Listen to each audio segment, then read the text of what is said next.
Mateo 17:20, y dice así: Jesús les dijo: por vuestra poca fe, porque de cierto os digo que si tuviereis fe como un grano de mostaza, diréis a este monte: pásate de aquí allá, y se pasará, y nada os será imposible. Oramos. Padre, en el nombre de Jesús te damos gracias en esta mañana por esta oportunidad, Señor, que nos das de poder estar juntos, de poder estar reunidos en tu nombre, Señor. Padre, permite que esta palabra cale profundo en nuestros corazones y nos ayude a seguir hacia adelante, Señor. En el nombre de Jesús te damos gracias. Amén. Amén. Y el título de este mensaje es una fe que va en aumento. Una fe que va en aumento. Yo no sabía que Bernardo había hablado algo de la fe la semana pasada, porque yo estaba con los chicos arriba y ya yo tenía el mensaje y digo, pues bueno, a lo mejor Dios va en la misma línea trayendo mensaje a la iglesia de lo que es la fe, ¿no? Y cuando habla que dice que si tuviésemos fe como un grano de mostaza, todos sabemos que el grano de mostaza es muy pequeñitito, ¿no? Pero ¿qué pasa? Que esa semilla no todo el tiempo se queda de ese tamaño, sino que se siembra y crece.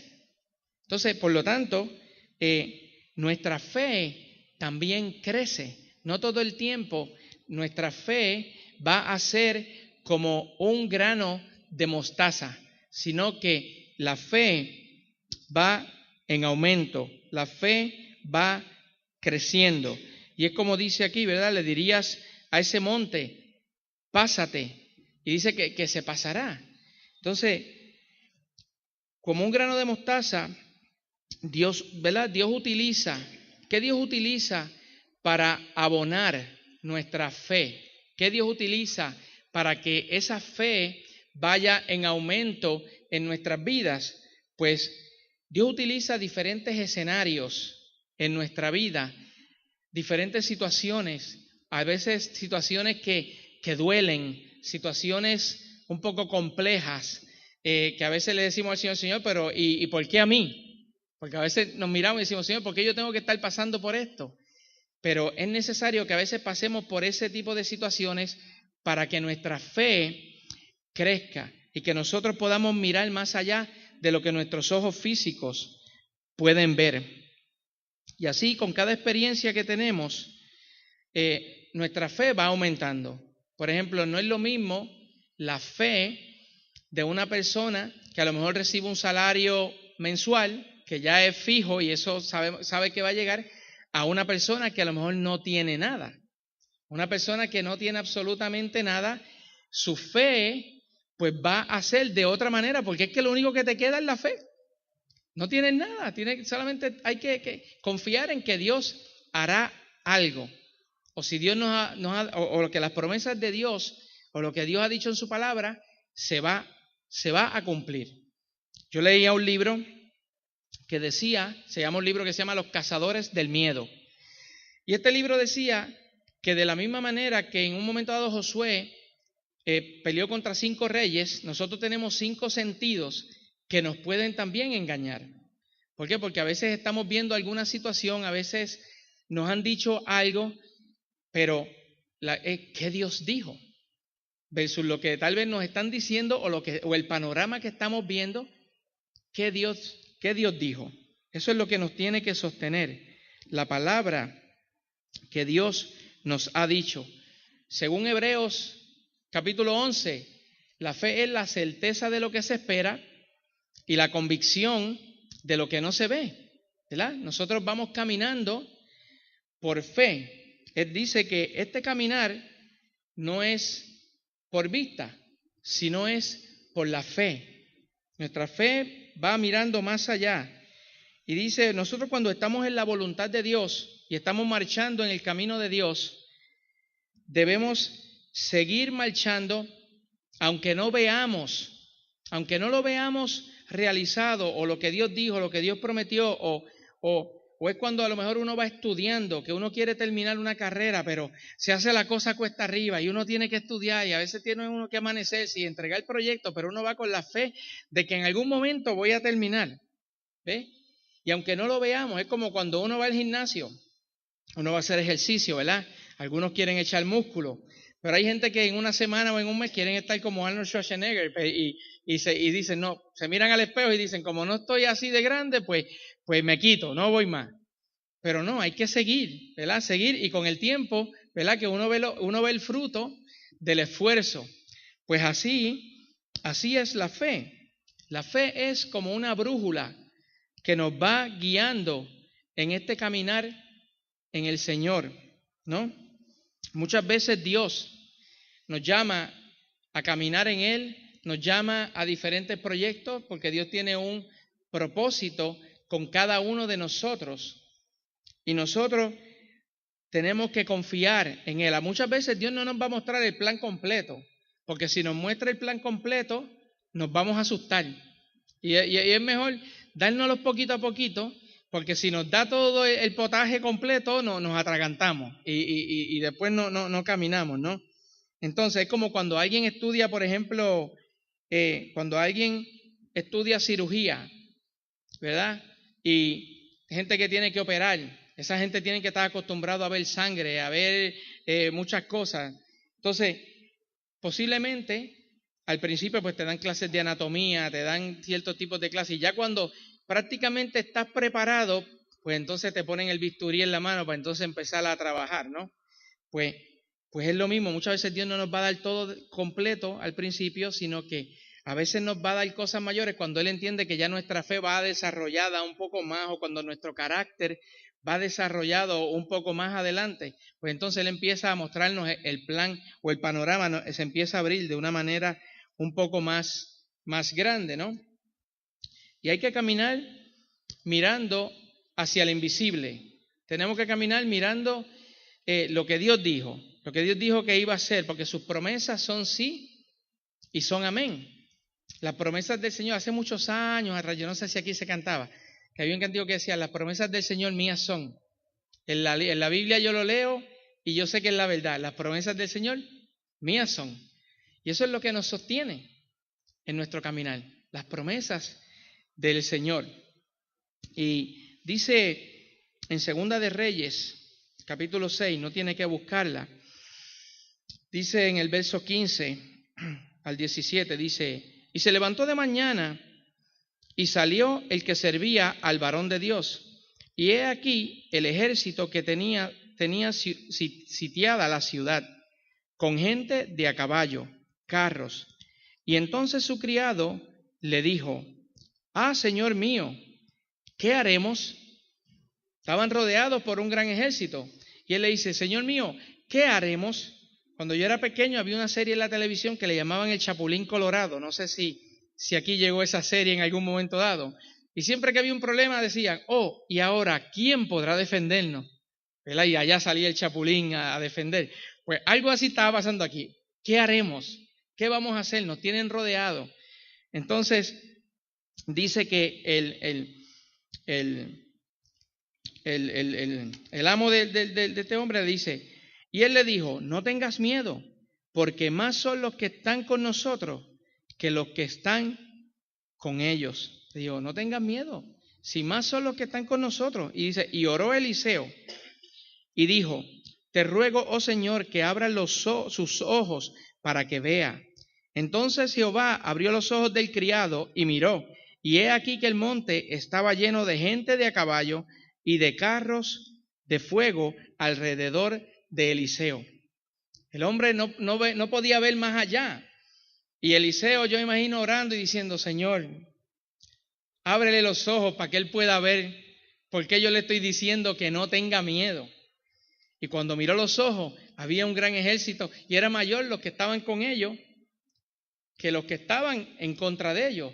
Muchas veces nos va a pasar así, van a venir escenarios donde vamos a decir, oh Señor, ¿y qué haremos, Señor? Y viene la desesperación, tal vez viene la incertidumbre, pero cuando confiamos en el Señor, cuando nos acercamos a las Sagradas Escrituras, cuando hacemos esas promesas nuestras, nos vamos a dar cuenta que el que está con nosotros es mayor, porque Dios siempre está en control, aunque a veces lo que pase alrededor parezca que no está en control, Dios siempre va a estar en control. Se puede desplomar la economía mundial, pero Dios está en control. A nosotros los que venimos de afuera, que a lo mejor recibimos nuestro salario en dólares y el euro sigue para arriba y para arriba y para arriba y miramos y decimos, cada vez se hace como agua entre las manos el dinero, ¿no? Pero ¿sabes qué? Dios está en control. Dios está en control. No importa la situación que estés pasando, tenemos la certeza, tenemos la confianza de que Dios está en control y de que todo obra para bien. Cuando la prueba llega a nuestra vida, la prueba no va a llegar para que nos moramos en el desierto. A veces llega la prueba y parece que vamos a desfallecer en medio de la prueba, pero todo viene con un propósito. Todo viene para que nuestra fe en Dios aumente. Es creer lo que tal vez parecía imposible, ¿verdad? Es seguir caminando y seguir creyendo. Yo puedo poner ejemplos de gente que está aquí hoy. A lo mejor cuando estaba homologando el título, Claudia, ¿cuánto tiempo pasó? ¿Cuántas luchas? ¿Cuántas reuniones? ¿Cuántos documentos a entregar? Pero no puede uno desfallecer. Hoy día está trabajando, gracias a Dios. Abel con su situación, ahí marchando, era algo imposible que se diera. Pero Dios lo hizo, porque la fe nos mueve a mirar por encima de lo que nuestros ojos físicos pueden ver. ¿Ve? Entonces ya cuando venga la prueba y Dios aumente nuestra fe y nuestra confianza en Él, ya entonces cuando veamos a Dios obrar en nuestra vida, vamos a ser nosotros los que a lo mejor cuando llegue otra persona con la misma situación, somos nosotros los que le vamos a decir, no tengan miedo, tranquilo o tranquila, porque el que está mayor, el que está con nosotros es mayor. Somos nosotros los que vamos a aconsejar a otros. ¿Por qué? Porque cada experiencia viene para crecimiento, viene para crecimiento. Ahora, cuando hablamos de fe, hay diferentes medidas de fe. No quiere decir que una gente tenga más fe que otra. No, simplemente vivimos diferentes escenarios. Y dependiendo del escenario, pues a veces es nuestra fe. Hay veces en que cuando lo vemos todo perdido, ahí es que tenemos que hacer frente a la situación y hablarle a la situación que estamos viviendo, ¿no? Entonces, en la Escritura hay diferentes escenarios de yo sé que gente que tenía fe. En el capítulo 5 de Marcos habla de la mujer del flujo de sangre, una mujer que había gastado todo lo que tenía buscando ser sana de aquella enfermedad que por 12 años tenía. Lo había gastado todo. Entonces, ella es una mujer que no tenía ya prácticamente esperanza. No tenía esperanza. Ahora, dijo, si tan solo me acerco a Jesús y tocare su manto. Esa era su fe. Había una gran multitud. Y ella dijo, la multitud no va a ser impedimento, pero si yo tan solo me acerco y si yo tan solo toco su manto, dice el texto, seré salva, ¿verdad? Pero Dios hizo un milagro completo en la vida de esta mujer. Pero la fe de ella era, si yo toco a Jesús. Esa era su fe. Si yo me acerco y yo toco a Jesús, voy a recibir lo que estoy esperando. Ahora, en ese mismo capítulo se habla de un hombre llamado Jairo, quien tenía una hija que estaba agonizando. Y la fe de Jairo era, si Jesús viene a mi casa y le impone las manos a mi hija, ella va a salir de la situación donde está, ¿verdad? La mujer del flujo de sangre, si yo toco a Jesús. Pero este hombre era, si Jesús viene y toca a mi hija. Esa era la fe de Jairo. Y en Lucas capítulo 7 habla de un centurión romano que tenía un siervo enfermo y este hombre le dijo a Jesús, solo di la palabra, solo di la palabra. Y él dijo, ¿verdad? Que no había hallado tanta fe, porque a lo mejor la situación de este hombre era que de donde estaba su siervo a donde estaba Jesús, o a lo mejor era un poco distante, o a lo mejor, entonces él dijo, solamente di la palabra. ¿Ves? Hay tres tipos de fe y si yo toco a Jesús, si Jesús toca a mi hija, o solamente di la palabra.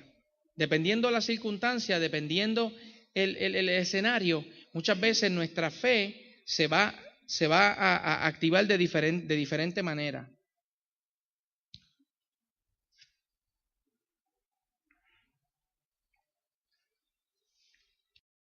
Ahora, muchas veces Dios va a permitir que la situación empeore un poco. ¿Para qué? Para ver si de verdad tenemos fe en Él. Porque a veces podemos cantar y decir, Señor, yo te adoro, Señor, tú eres grande, tú eres poderoso. Y a veces Dios dice, pues vamos a ver si es verdad tú eres poderoso. Es como aquel hombre que estaba en un circo, ¿verdad? Y le tocaba pasar lo que es la cuerda floja, ¿no? Hacer balance en la cuerda floja. Y había alguien desde abajo que le decía, yo voy a ti, tú puedes, dale, y lo animaba. Y el hombre le dice, ¿y por qué tú crees en mí? ¿Por qué tú crees que yo puedo pasar? Dice, yo te he visto en el circo, tú eres tremendo, tú lo vas a poder lograr. Y él le dice, vamos a hacer algo. ¿Tú crees en mí, verdad que sí? Pues vamos a hacer algo. Sube aquí conmigo, yo te voy a montar en una carretilla y vamos a pasar la cuerda floja, yo detrás de ti y tú al frente de la carretilla montado. Y el hombre dijo, para allá arriba yo no voy. O sea, el hombre creía en el trapecista, pero no confiaba en el trapecista. Muchas veces podemos decir, yo creo en Dios, pero confío en Él. Mi fe está puesta en Él. Aun cuando me lo quiten todo, ¿qué me queda? Me queda la fe, me queda Él. Entonces, por eso es que cuando vamos no podemos actuar con Jesús de la siguiente manera. Si me dan lo que quiero, me río. Pero si no me dan lo que quiero, me enojo. Pasa como los niños pequeños, cuando a lo mejor estamos en una farmacia, que si no le compramos el juguete, pues se van a enojar, ¿no? Y dice en Habacuc, capítulo 3, aunque la higuera no florezca, ni en las vides haya frutos, aunque falte el producto del olivo, y los labrados no den mantenimiento, y las ovejas sean quitadas de la majada, y no haya vaca en los corrales, con todo yo me alegraré en Jehová, y me gozaré en el Dios de mi salvación. Jehová, el Señor es mi fortaleza, el cual hace mis pies como de cierva, y en mis alturas me hace andar. Es tener la fe. Nosotros, ¿verdad? Como matrimonio, hemos pasado por diferentes situaciones, pero Dios lo que ha hecho es aumentar la fe con cada situación que nos ha llegado. Recuerdo el año pasado, era un 13 de enero del 2017, día del cumpleaños de Dilaila, y le celebramos el cumpleaños, le compramos una tarta, y de repente cuando miramos nuestra cuenta de banco, solo quedaban 84 centavos, que son menos que 84 céntimos. Y pues nos afligimos porque, wow. Y Dilaila afligida sube al cuarto y le dice al Señor, Señor, la gente se ha olvidado de nosotros, ¿sabes? Los ofrendantes que apoyan nuestro ministerio. Y Dios le contestó y le dijo, la gente se podrá olvidar de ti, pero yo no me olvido. La gente se podrá olvidar de ti, pero Dios no se olvida de ti. Y después todo vino en aumento, porque a veces Dios permite ciertas situaciones ¿para qué? Para que nuestra fe vaya más allá, para que nuestra fe aumente, para que nuestra fe crezca. Pero nos podremos quedar sin nada, como dice Habacuc, pero nos gozaremos en el Dios de nuestra salvación. No dejes que nada ni nadie derrumbe tu fe. Nada son circunstancias, nadie es gente. Que tus ojos puedan ver más que físicamente, puedan ver con fe. En un momento dado la palabra registra que Dios había mandado a Abraham a sacrificar a Isaac. Y me gusta Abraham porque Abraham con fe, cuando va caminando, él dice, mi hijo y yo iremos, adoraremos y volveremos. Él tenía la certeza y la confianza de que Dios iba a hacer algo allí. Y entonces, tal vez Isaac inocentemente le dice, ¿dónde está el cordero para el holocausto? Porque yo veo aquí la leña y el fuego, pero no veo el animal para el holocausto. Y él le dice, su padre le dice, Dios proveerá de cordero para el holocausto, hijo mío. Dios proveerá. Y sabemos que cuando llegaron encontraron el animal para el holocausto y pues esa era la fe que había una circunstancia, pero él estaba confiado de que Dios no iba a permitir que su hijo falleciera. En los capítulos 4 y 5 de Marcos,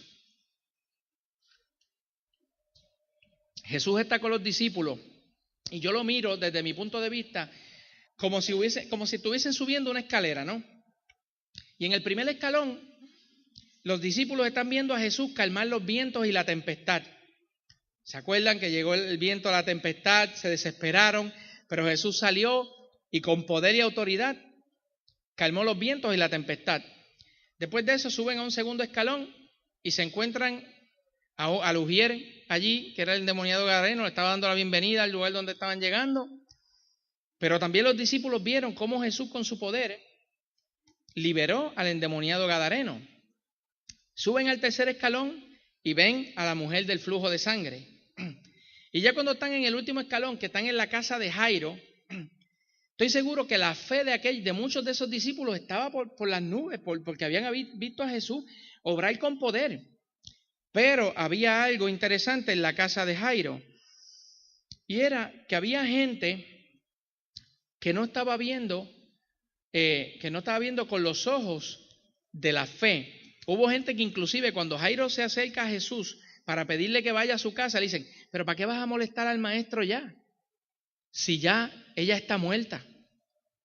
¿Ves? ¿Para qué vas a seguir esforzándote en molestar al maestro si ella está muerta? Es como decir, ¿para qué vamos a seguir esforzándote para estudiar si la economía está por el suelo? ¿Para qué vas a seguir y vas a continuar? No. También dice que había alboroto, había lamento, había gente burlándose. Todas esas cosas eran un impedimento para que Jesús pudiese hacer el milagro, porque aquella gente no tenían fe. Y no tan solo no tenían fe, si no los llegan a sacar, a lo mejor podían contaminar el oído de los discípulos que ya venían con una fe para que no creyeran. Jesús los saca aparte y se efectúa el milagro de lo que estaba pasando allí, ¿no? Pero Jesús los tuvo que sacar de allí. Ahora, la palabra, acompáñenme a Números, por favor. Vamos al libro de Números. Números 13, 28. Números 13, 28.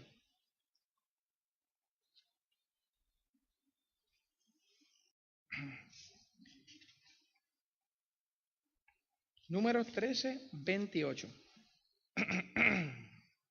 Dice así, Números 13 y 28, dice, y voy a seguir hacia adelante, dice, mas el pueblo que habita en aquella tierra es fuerte, y las ciudades muy grandes y fortificadas, y también vimos allí a los hijos de Anac. Amalec habita el Negev, y el Eteo, el Jebuseo y el Amorreo habitan en el monte, y el Cananeo habita junto al mar y a la ribera del Jordán. Entonces Caleb hizo callar al pueblo delante de Moisés y dijo, subamos luego y tomemos posesión de ella, porque más podremos nosotros que ellos. Mas los varones que subieron con él dijeron, no podremos subir contra aquel pueblo, porque es más fuerte que nosotros.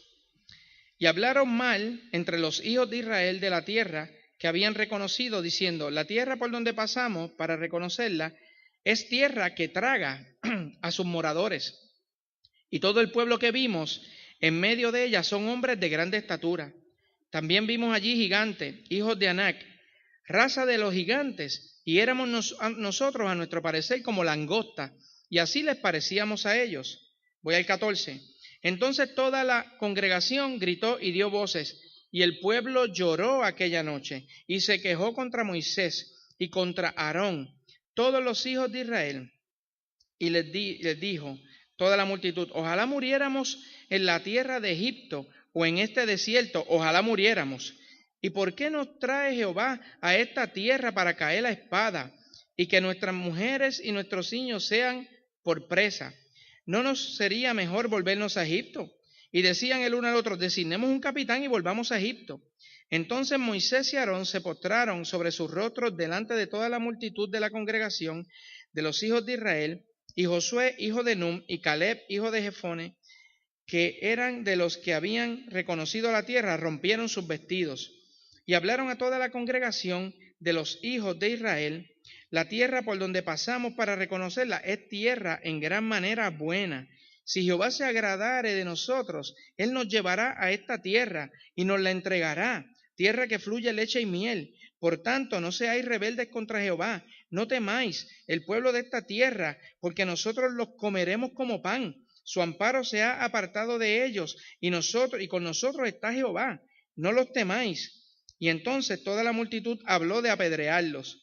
Pero la gloria de Jehová se mostró en el tabernáculo de la reunión y a todos los hijos de Israel. Y Jehová dijo a Moisés: ¿Hasta cuándo me ha de irritar este pueblo?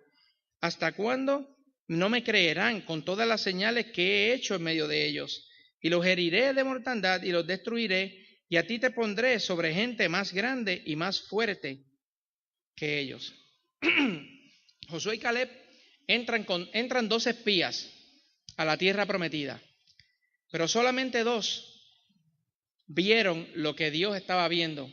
Los otros 10 no vieron lo que estaban viendo. Entonces comenzó ya la queja del pueblo, de la gente de los que no lo vieron, los que no vieron con fe, y decían: ¿por qué esta gente son más grandes que nosotros?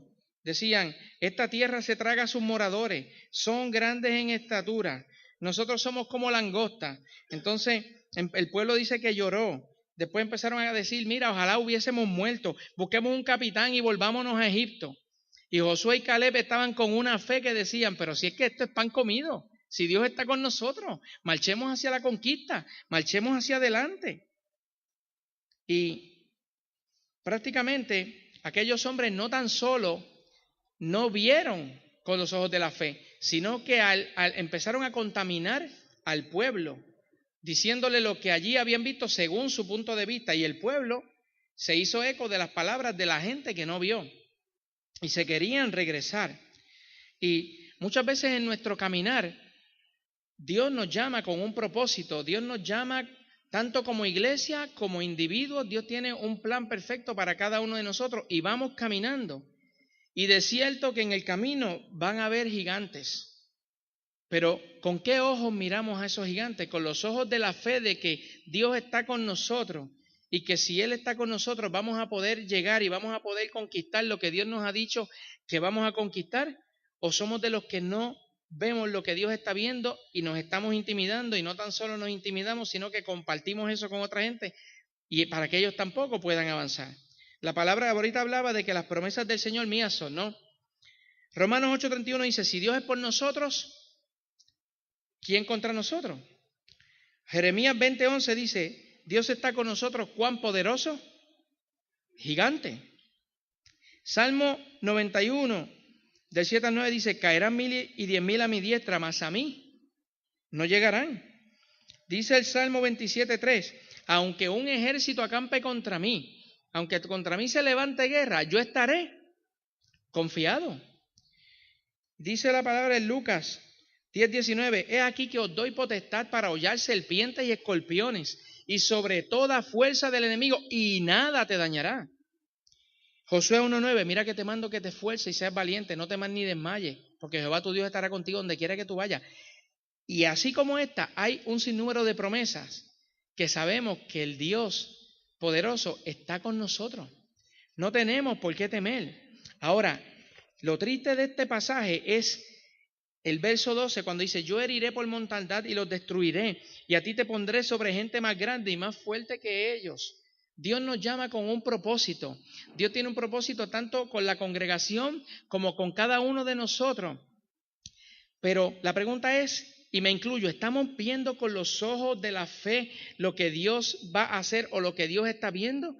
¿O somos de los que no estamos viendo, y por cuanto no estamos viendo, a veces decimos lo que no es y contaminamos el oído de la otra gente para que no crea? Dios tiene un propósito, y lo más triste es que el propósito, yo quiero que Dios logre el propósito conmigo, pero si nosotros no caminamos hacia ese propósito, Dios entonces nos va a decir: ok, ustedes son salvos, tranquilitos, quédense ahí, pero yo voy a usar a otro para que haga lo que a ti te tocaba. Una ocasión, estábamos en Puerto Rico, estoy entrando a un McDonald's, un chico se acerca y me dice que si le puedo comprar algo. Tenía dinero, no tenía efectivo, pero le digo: no tengo. Yo, no tengo. Entro al McDonald's, empiezo a comer y ya empieza el espíritu como a inquietarme. Y le digo a Dileila, cuando salga, si me pide, le voy a dar. Salgo y me pide y le digo por segunda ocasión, no tengo. El espíritu me habla muy fuerte y me dice, ¿cómo le vas a hablar de mí si ni siquiera le has podido llenar el estómago?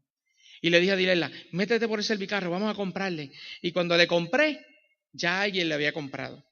Yo le reforcé su porción, porque tal vez le di para... Pero me tocaba a mí. Me tocaba a mí y por cuanto me tardé y no lo hice, Dios usó a otro por mí. Entonces, por eso es que cuando Dios nos da una oportunidad para ser parte de algo o hacer algo, echemos mano de hacerlo. Porque si no, Dios lo va a hacer con otro. La obra de Dios, Él la va a hacer con nosotros o sin nosotros. Y es mejor que seamos parte de y nos lo podamos disfrutar a tener que mirar la tierra prometida de lejos, ¿no? Ahora, dice...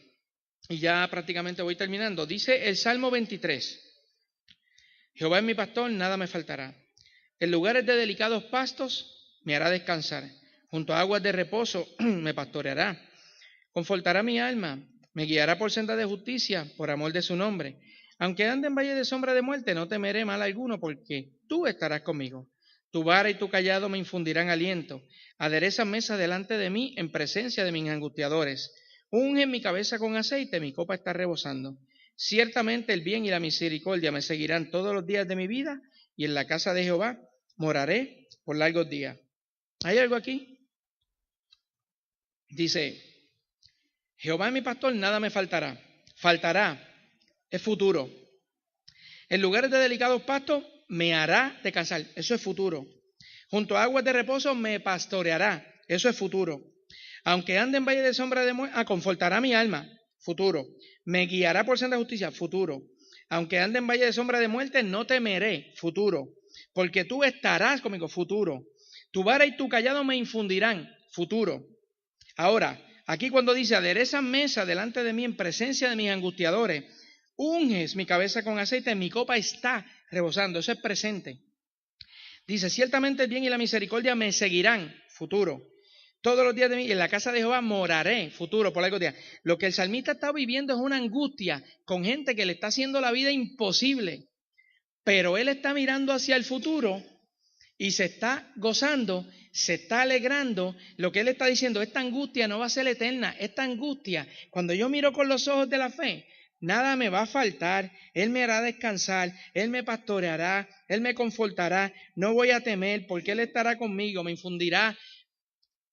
Podemos mirar, independientemente de la situación que estemos viviendo hoy, podemos mirar al futuro con alegría, con certeza, con confianza, de que lo que estemos viviendo no es eterno. Este valle de sombra de muerte no es eterno. Dios está con nosotros y Dios es fiel. Y Él, no hay tal vez hoy, pero Él proveerá. A lo mejor está probando cuán fieles somos nosotros. Si aún sin tener nada podemos decir como Job, Jehová dio, Jehová quitó. Sea el nombre de Jehová bendito. Tenemos que confiar en el Señor. Ahora, permítanme hacer una analogía. En Estados Unidos, en el deporte, se juega lo que se llama el fútbol americano, ¿no? Y ya pronto, en esta fecha, ya pronto viene lo que se llama el Super Bowl, que es el juego de campeonato. Y el año pasado estaba jugando el equipo de Atlanta contra el equipo de New England, que es Boston. Y yo de madrugada empecé a ver el juego. Cuando se acaba el primer periodo, el segundo periodo, la primera mitad, el juego iba 21-3 a favor de Atlanta. Empieza el tercer periodo, 28-3 a favor de Atlanta. Entonces yo me puse a pensar, ¿qué puede salir de la boca de un entrenador? ¿O qué pensamiento puede venir a la mente de un entrenador que su equipo pierde en el juego de campeonato 28-3, entrando ya el cuarto periodo, que es el último? ¿Qué palabras pueden venir? Vamos a rendirnos. O vamos a sacar la bandera blanca. Ustedes no saben, ustedes no sirven. ¿Qué cosas pudieron? Pero yo estaba viendo el documental y empezaron a darse ánimo. Podemos remontar, podemos jugar, podemos ganar. Yo me rendí. Yo me acosté a dormir y dije, ya, esto está perdido. Al otro día, cuando veo la noticia, 34-28 a favor de Nueva Inglaterra. Una remontada histórica. Entonces, yo digo, cuando el juego está 28-3 a favor de la crisis matrimonial? ¿Qué palabras salen de nuestra boca o vienen a nuestra mente?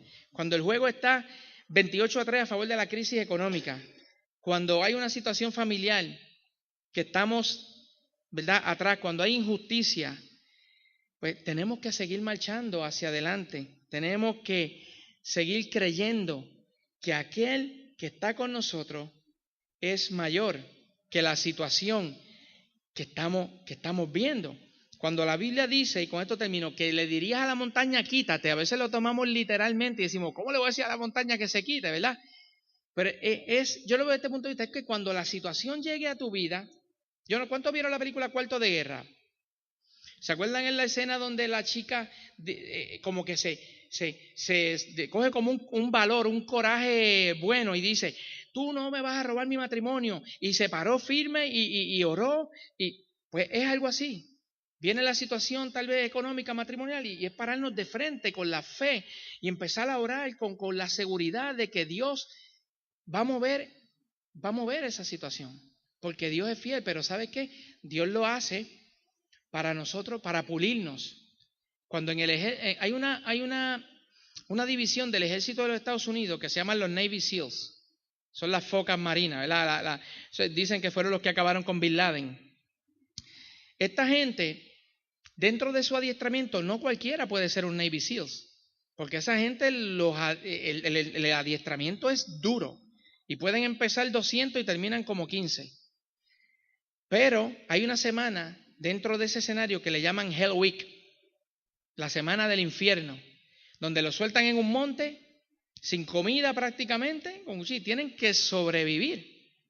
Pero eso es lo que los hace más fuertes y los hace un soldado de élite. Somos soldados del Señor. Y muchas veces estas situaciones que pueden venir a nuestra vida vienen para que nuestro carácter sea moldeado y podamos tener la fe y la certeza de que cuando vienen pruebas más grandes, podamos vencerlas con la fe en el Señor. Amén. Que nada ni nadie haga que tu fe muera o tu fe mengüe. Amén. Dios los bendiga. Vamos a orar. Padre, te damos